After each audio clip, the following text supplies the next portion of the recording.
क्या कहा? धर्म करत संसार सुख, धर्म करत निर्वाण, और धर्म पंथ साधे बिना नर त्रियंच समान। जब परेशानी आए तब माला फेर लो, जब परेशानी चली जाए तो चली गई, अब क्या करना माला फेर के। बहन पूजा किया कर। अरे माता जी क्या करें, घर में बहुत काम होते हैं, घर में, और जब कोई परेशानी आ जाए तो उन काम के बीच में से यदि कहें कि अब पूजा कर लो, अब तो कर लेंगे क्योंकि अब परेशानी आ गई है। जब परेशानी नहीं थी तब कहा पूजा करो तो टाइम नहीं मिल रहा था, अभिषेक करो तो नींद नहीं खुल रही थी। अब माता जी कुछ बता दो, जो बताओगी हम सब कर लेंगे। बहुत परेशानी है माता जी, तुम जो बताओगी हम सब कर लेंगे। भाई अभिषेक किया कर, हाँ कर लेंगे। माला फेरा कर, हाँ फेर लेंगे।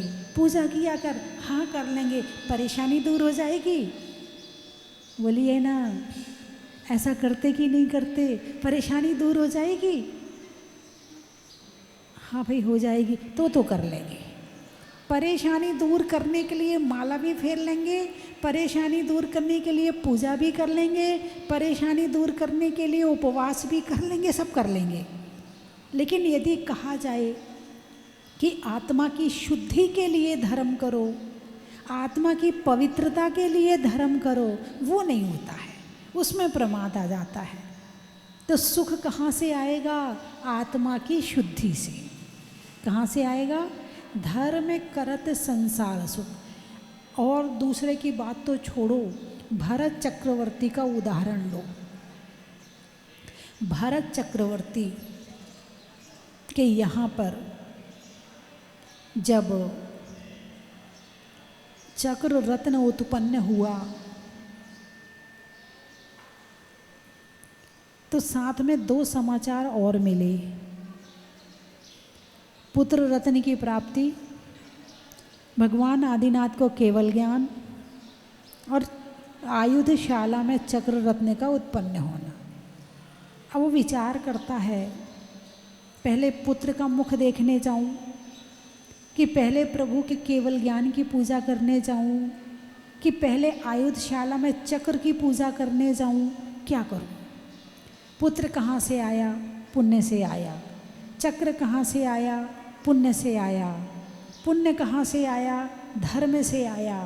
तो पहले केवल ज्ञान की पूजा करने जाऊंगा, बाद में पुत्र का मुख देखने जाऊंगा। ठीक है, अब यहाँ उसने पहले धर्म किया। अब भगवान आदिनाथ के समूह शरण में गया, दर्शन किए, सब कुछ करने के बाद, पूजा भक्ति करने के बाद लौट के आया, पुत्र का मुख देखा, वहाँ से लौट के आया, आयुधशाला में गया। अब विजय यात्रा के लिए निकलना है, क्योंकि जिसके यहाँ चक्र होता है उसको विजय यात्रा के लिए जाना पड़ता, तभी वो चक्रवर्ती बनता है। जब सारे राजा उसके अधीन हो जाते हैं तब वो चक्रवर्ती कहलाता है। अब गंगा के किनारे किनारे जा रहे हैं, गंगा सागर आ गया। अब वहाँ से सामने वाला जो स्थान है 12 योजन दूर है, वहाँ के देवता को वश में करना है।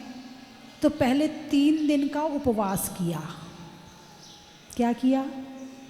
3 दिन का उपवास किया, वहाँ विधान रचाया, वहाँ पूजा करी, पुण्य बढ़ाया, फिर तीर छोड़ा तो वो देवता दौड़ा दौड़ा चला आया। धर्म करत संसार सुख। क्या है? जब विजयार्ध पर्वत की गुफा के अंदर प्रवेश करता है, विजयार्ध से वो मिलेच्छ खंड में जाता है। एक बहुत बड़ी गुफा होती है जो कई वर्षों से खुली नहीं होती है, उसके अंदर भवका हो जाता है, उसके अंदर आग जलती रहती है। ऐसी विजयार्ध की गुफा होती है। उस गुफा को खोलना है, उसका पत्थर से मुंह बंद है। अब जो खोलना है तो पहले 3 दिन का उपवास करता है, विधान करता है, पूजा करता है, भक्ति करता है, ध्यान करता है, उसके बाद विजयार्ध का मुख खोलता है, गुफा का मुख खोलता है। धर्म करत संसार सुख। अब तुम चाहो उपवास करना ना पड़े, एक आसन करना ना पड़े, पूजा करना ना पड़े और काम सारे हो जाए। यानी आपको भी, जब एक भरत चक्रवर्ती कितना पुण्यशाली है, अरे बोलिए ना कितना पुण्यशाली। पहला पुण्य कि तीर्थंकर का बेटा बना, पहला पुण्य कि तीर्थंकर का बेटा बना। दूसरा पुण्य कि पहला बेटा बना। तीसरा पुण्य कि चक्रवर्ती बना। पुण्य की कमी थी उसके पास में, लोहा को छू दे तो सोना बन जाता था, इतना पुण्यशाली था। लेकिन ऐसा नहीं है पुण्यशाली हूँ तो अब धर्म ना करूँ, क्या ऐसा नहीं है कि पुण्यशाली हूँ तो धर्म ना करूँ। इतने पुण्यवान होने के बाद भी पहले षट आवश्यक का पालन करते थे। देव पूजा, गुरु उपासना, स्वाध्याय, संयम, तप और दान करते थे। उसके बाद अपने राज्य की वेशभूषा पहनते थे, उसके पहले नहीं पहनते थे। तो आपके घर में गाड़ी है, कोठी है, मकान है, बंगला है, सोना है, चांदी है, एसी है, कूलर है, परिवार है, अब आपको धर्म करने की तो ज़रूरत ही नहीं है ना। भगवान ने बहुत दिया है, बहुत दिया है भगवान ने। अब भगवान के पास जाने की क्या ज़रूरत है, बहुत दे दिया भगवान ने। ये सोच के तुमने धर्म करना बंद कर दिया। अब तो क्या करें, नींद नहीं खुलती है, अब क्या करें, कमजोरी आ रही है, अब क्या करें, पैदल जाना पड़ता, घर में गाड़ी नहीं है, अब क्या करें, मंदिर दूर है, धर्म करना छोड़ दिया। एक भरत चक्रवर्ती से सीखो कि इतने पुण्यवान होने के बाद भी धर्म नहीं छोड़ते हैं।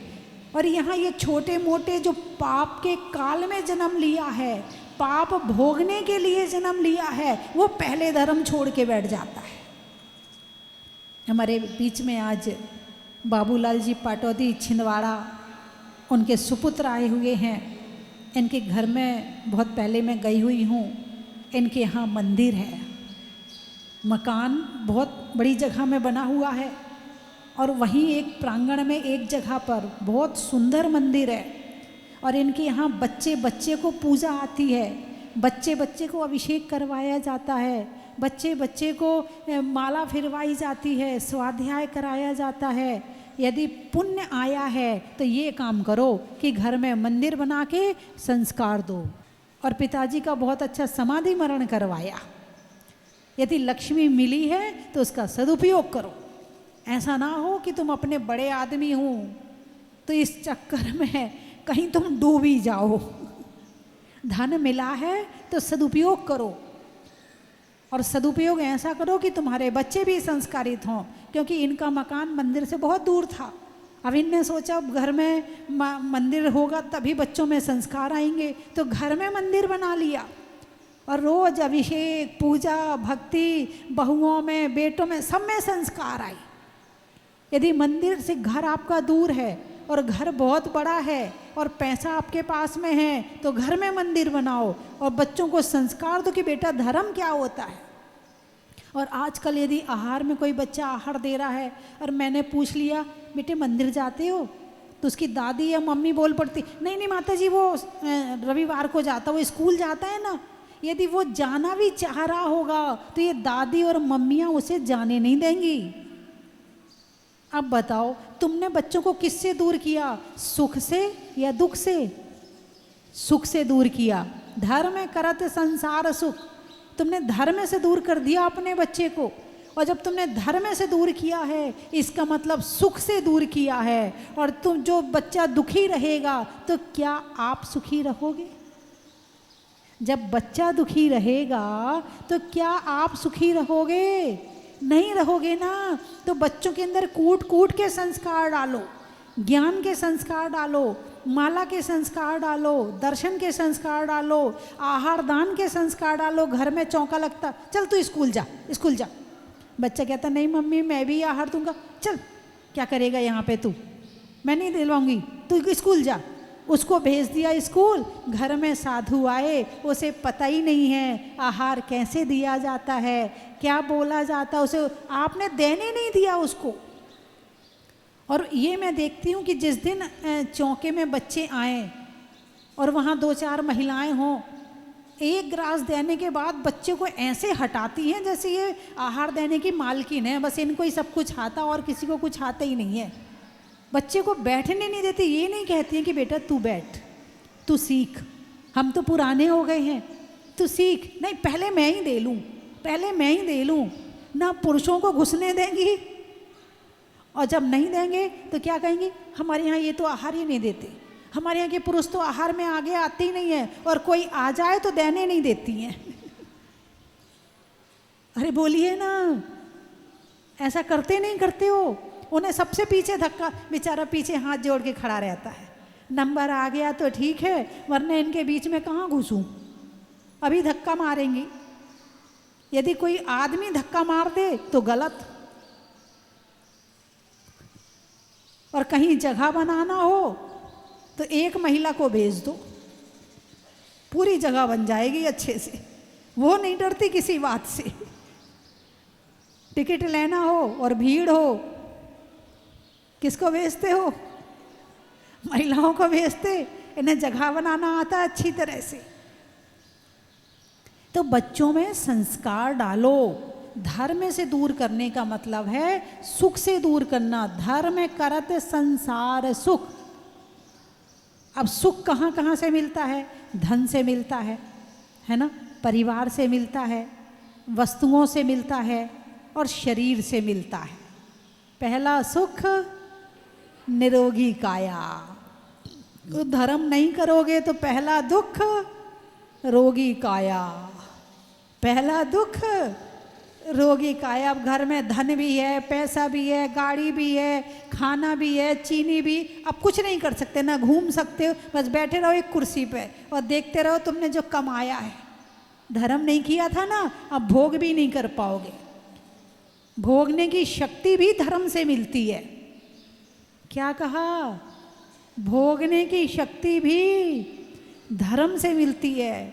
चक्रवर्ती ऐसा लड्डू खाता है कि यदि कोई उसका एक इतना सा टुकड़ा भी खा लेना, वो पचा नहीं सकता है।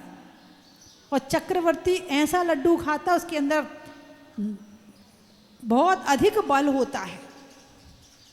कोई राजा उसके सामने टिक नहीं सकता है, उससे युद्ध नहीं कर सकता है, ऐसा बल होता है चक्रवर्ती के अंदर में। तो पचाने की भी क्षमता कहाँ से आएगी? धर्म से आएगी। और पचाने की क्षमता धर्म से आई है तो उपवास करना पड़ेगा। धर्म कहाँ से आएगा? अनशन, उनोदर, व्रत परिसंख्यान, रस परित्याग, काय क्लेश, हैं विविक्त शय्यासन, इससे आएगा। यदि बाहर के तप करोगे तो शरीर मजबूत मिलेगा, और अंदर के तप करोगे तो आत्मा मजबूत होगी। बात समझ में आई कि नहीं आई? अरे बोलिए ना। तो धर्म करत संसार सुख, और धर्म करत निर्वाण, और धर्म पंथ साधे बिना नर तिर्यंच समान। तिर्यंच बन गए। अब ना तो सुख की शक्ति है और ना निर्वाण की शक्ति है, ना संसार का सुख मिल रहा है और ना मोक्ष मिल रहा है। और धर्म करोगे तो संसार का सुख भी मिलेगा और मोक्ष भी मिलेगा। आपने स्वाध्याय किया हो, शास्त्र पढ़े हो, तो उसमें आता है उन सेठ के यहाँ शादी थी तो पहले उन्होंने एक बड़ा विधान किया। आता नहीं आता है? उन्होंने, उनकी रानियों ने 8 उपवास किए, उनकी रानियों ने इतने उपवास किए। आता है कि नहीं आता है? आता है ना। जब इतने बड़े चक्रवर्ती बिना धर्म के आगे नहीं बढ़ते थे, और तुम बिना धर्म के आगे बढ़ोगे तो कैसे काम बनेगा? बोलिए हाँ या ना? हैं? अब तो मंदिर में भी आते हैं तो सज धज के आते हैं, बिना नेल पॉलिश, बिना ब्यूटी पार्लर, बिना लिपस्टिक, बिना काजल और बिना बाल फैलाए। बाल फैलाने की तो इतनी बुरी प्रथा हो गई है, इतनी बुरी फैशन हो गई है कि जहाँ देखो इस मंदिर में भी बाल इतने गिरा गिरा के जाते हैं, क्योंकि खुले रहेंगे तो गिरेंगे। अब तुम मंदिर में अपनी गंदगी छोड़ के गए हो, इसका पाप लगेगा कि नहीं लगेगा? एक आता है कि एक लड़की ने कीचड़ में से कमल तोड़ा और कमल तोड़ के वो भगवान को चढ़ा के अंदर तक, और कीचड़ में से तोड़ा था तो पाँव भी कीचड़ में थे, उसने पैर धोए नहीं और बिना पैर धोए वो अंदर चली गई और अंदर जाके वो कमल चढ़ाया। तो कमल चढ़ाने के बाद वो आई, फिर बाग में कोई काम कर रही थी, उसे सांप ने काट लिया तो वो मर गई। तो एक सेठ के यहाँ पुत्री बनी, कमल चढ़ाया था तो सेठ के यहाँ पुत्री बनी, और कीचड़ वाले पैर से गई थी तो शरीर में खुजली हुई। यदि अपने शरीर की गंदगी आप मंदिर में छोड़कर जाते हो तो कोई ना कोई परेशानी आती ही आती है। और कितने बाल गिरा के जाते हो मंदिर में। मंदिर में आओ तो चोटी बना के आओ, लिपस्टिक मत लगाओ, फैशन मत करो। तुम देखने आ रहे हो, दिखाने नहीं आ रहे हो। अपने आप को भगवान को दिखाने आए हो या भगवान को देखने आए हो? अरे बोलिए ना। और जो श्रृंगार करके आता उसका दर्शन में भी मन नहीं लगता। मान लो उसने अच्छी क्लिप लगाई है और सिर ढकना है साड़ी से तो बार बार पल्लू गिरेगा, कोई क्लिप देख तो ले हैं। और दूसरों का मन भी नहीं लगेगा, दूसरों को भटकाने का पाप और लगेगा। खुद का तो लगा ही लगा, दूसरों को भटकाने का और पाप लगेगा। पल्लू खोल के आती हैं, पीछे से पूरा प्रदर्शन चलता है।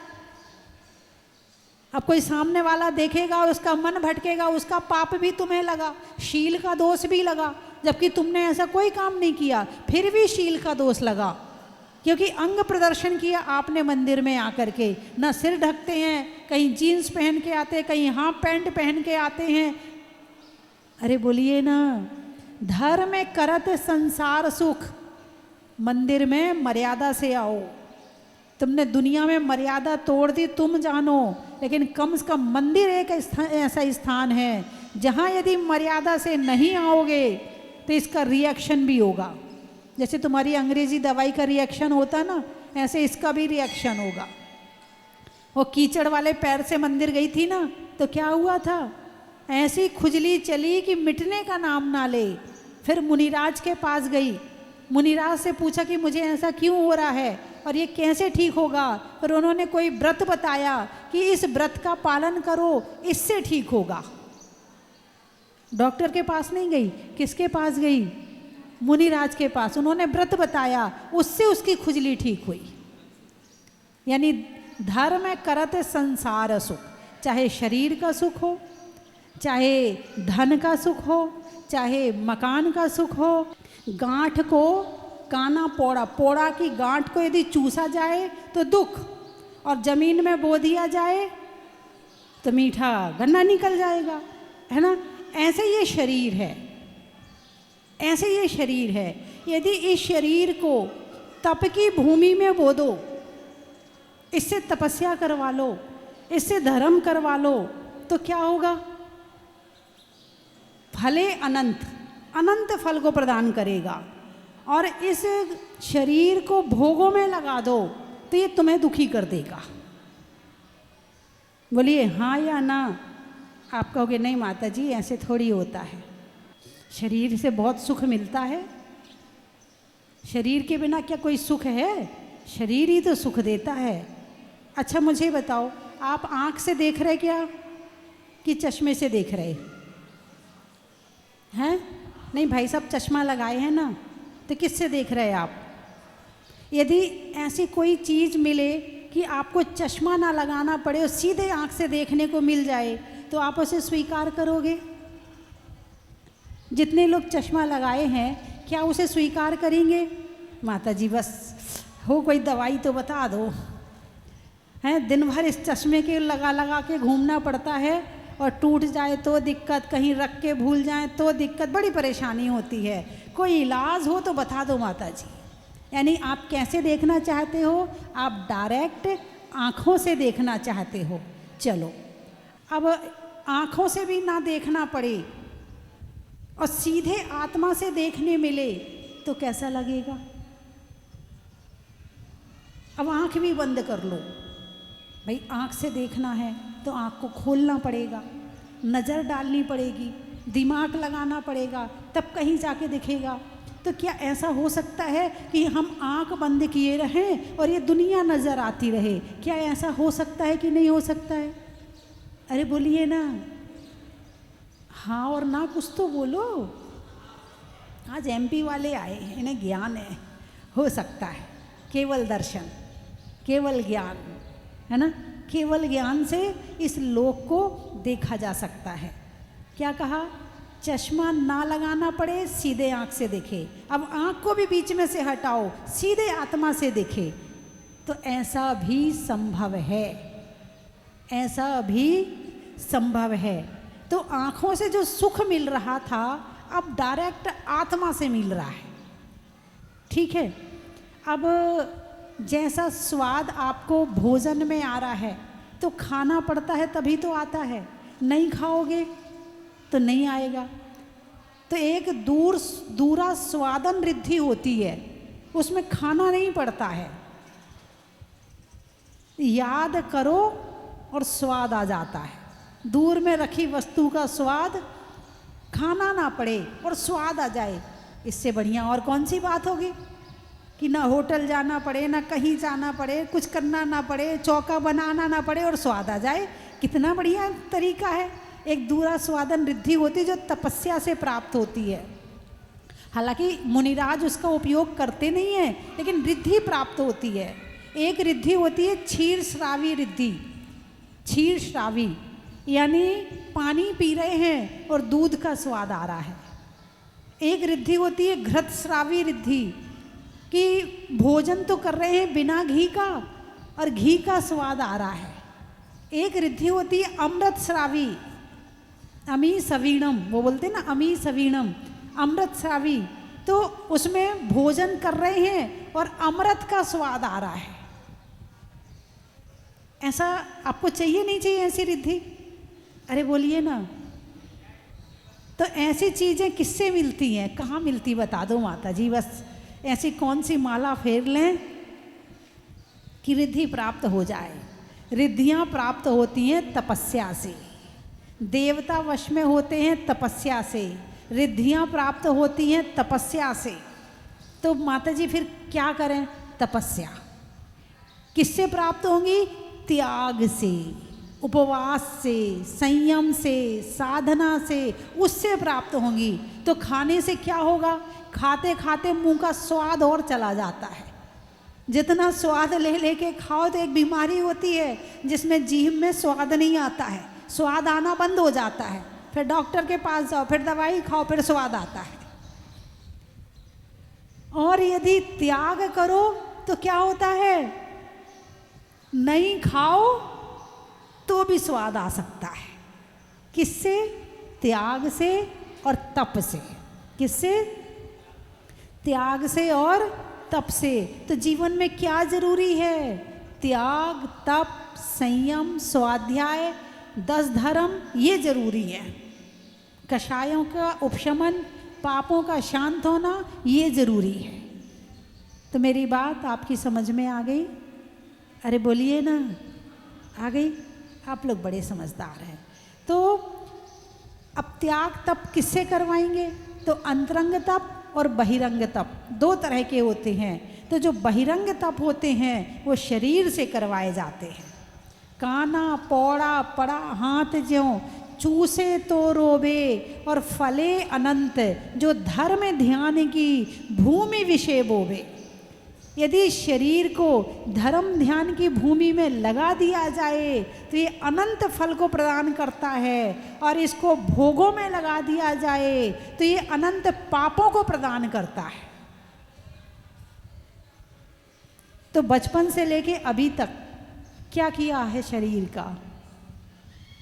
अरे बोलिए ना, क्या किया है? शरीर को भोगों में लगाया है कि तप में लगाया है?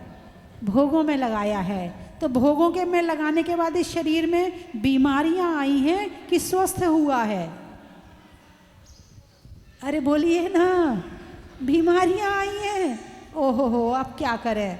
पहले जब तप करने लायक था तब किया नहीं, अब बहाना मिल गया, शुगर है ना, उपवास नहीं कर सकते, ये प्रॉब्लम है ना, हम त्याग नहीं कर सकते, पहले बीमार कर लिया।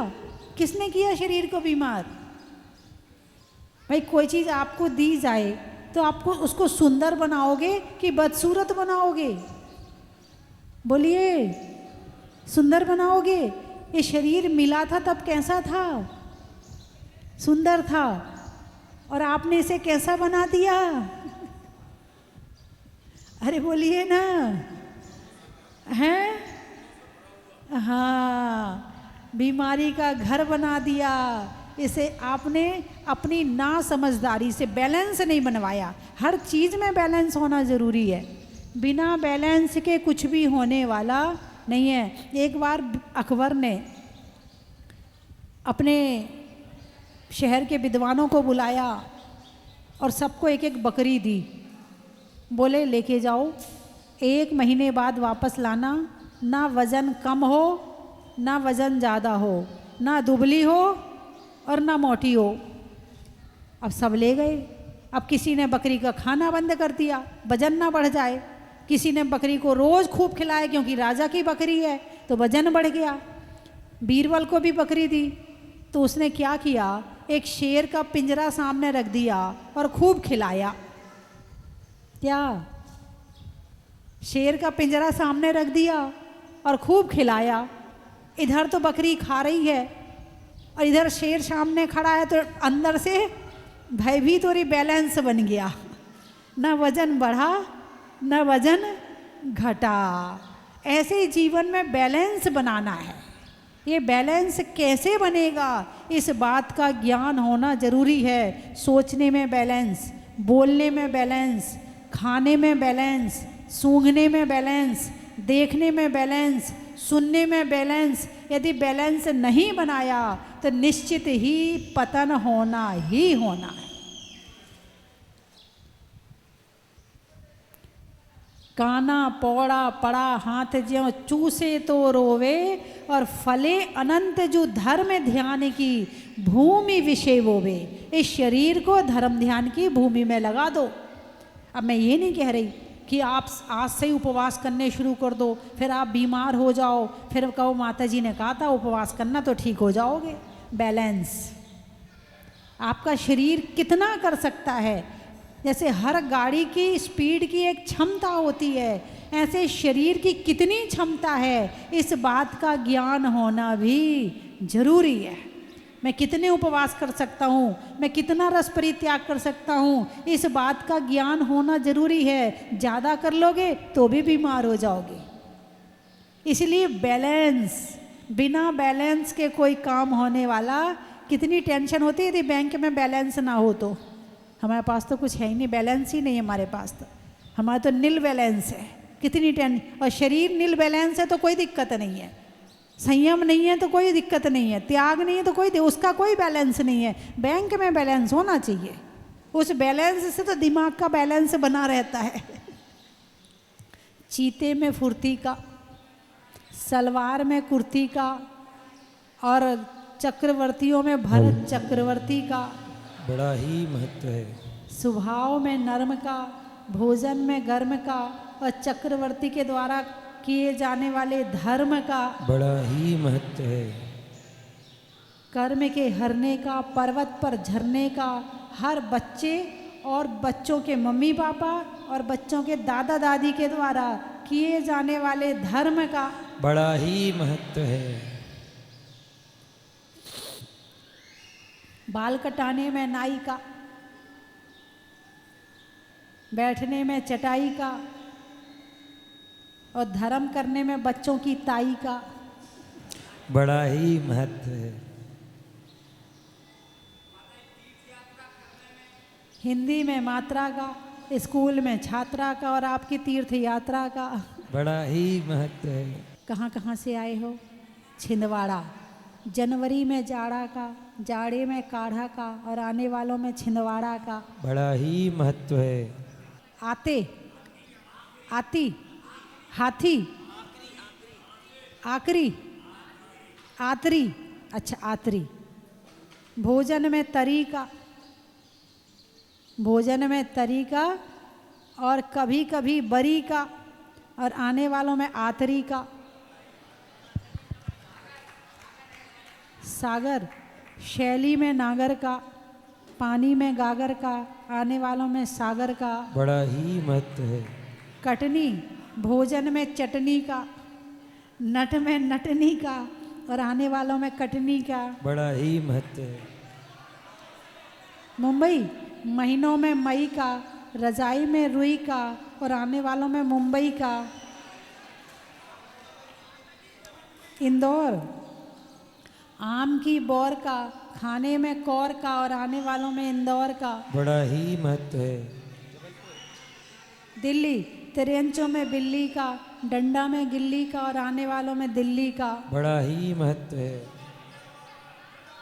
खेत में खाद का, नहीं होने में विवाद का और आने वालों में फिरोजाबाद का। बड़ा ही महत्व है। जबलपुर रिश्तों में ससुर का, देवों में असुर का और आने वालों में जबलपुर का।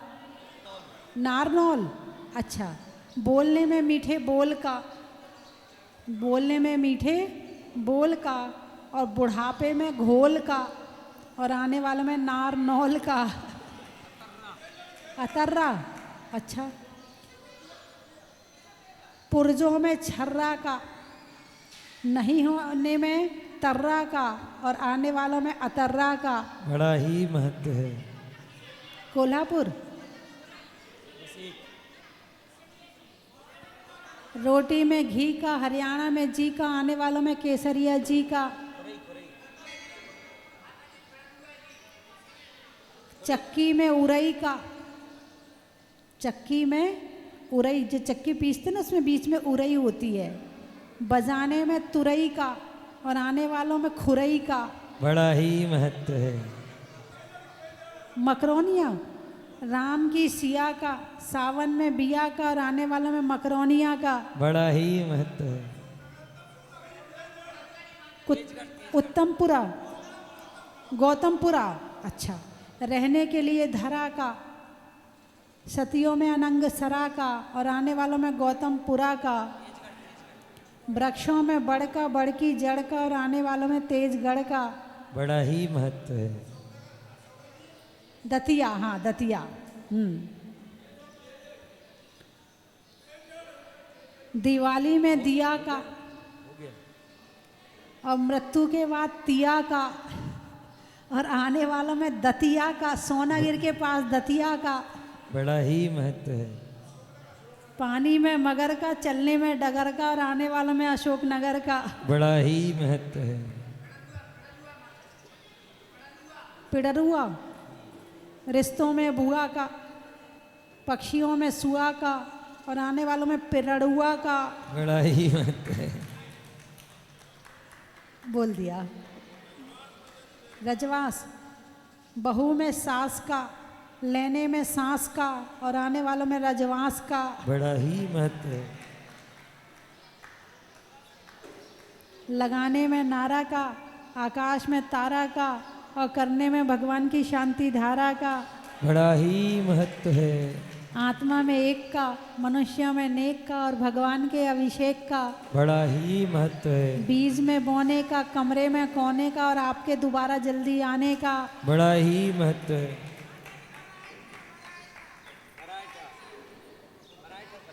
बराइठा अच्छा, भोजन में पराठा का,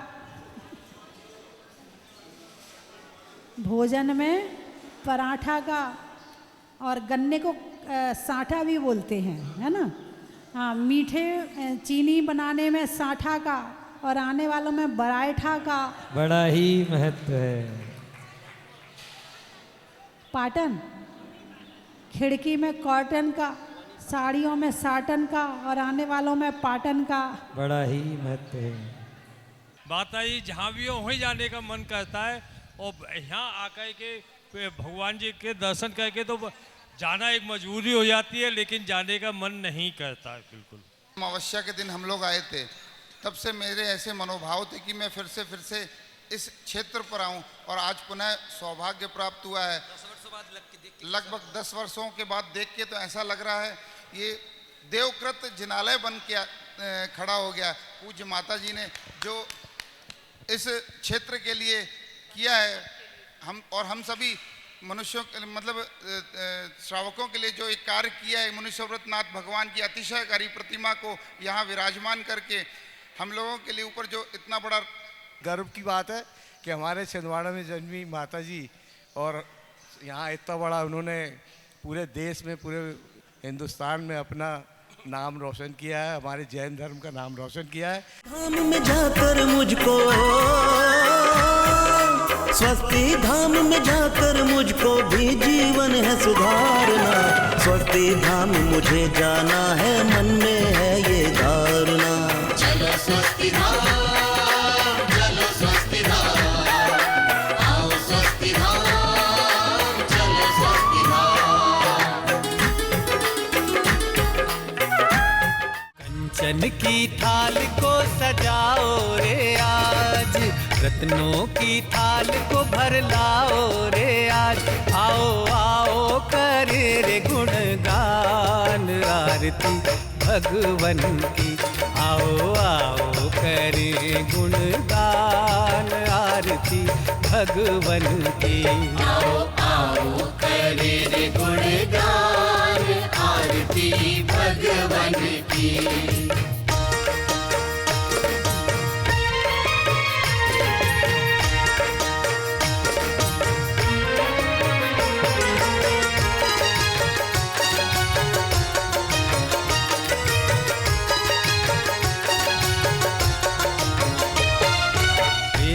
सुमित्र के राज दुलारे, माँ पद्मा जी के नैनों के तारे। पिता सुमित्र